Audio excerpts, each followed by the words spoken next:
आओ। अरे थाने जो गाड़ी दी थी ना ऐसा में हाँ 12 एवरेज दी रही आज आती 2000 तेल खाई गया 2000 रुपये तेल भरी गयो हाँ कई बात नहीं, मैं पैसा दई दो नहीं लो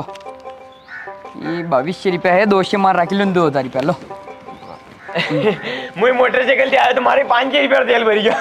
का मोटरसाइकिल थी कहाँ आए थे? कहाँ है बस में नहीं आना था ना, अब 2 पाया वहाँ था तो घर में वहाँ था 500 रुपया तेल भरी तो यूं ऐसे हर क्या नहीं घूमिया करना हमारा पति यहाँ मोटरसाइकिल ले लेने रोडता पैसा कहीं छोड़ बैठने ठिकाना कहीं कौन आओ तो मुझे बैठो आओ आओ जाओ आई जाओ बैठो। वाह मन लो की जो है नी ठीक है मोटकी ने वाह सावा दो वाह पापा जी मुझे चालू कहीं यहाँ तो क्या हाल हाँ हाँ तो थाने लागी था अबे हरम आवा लागी जा निकली जा जो थानी से आपकी चल तो भाई भाई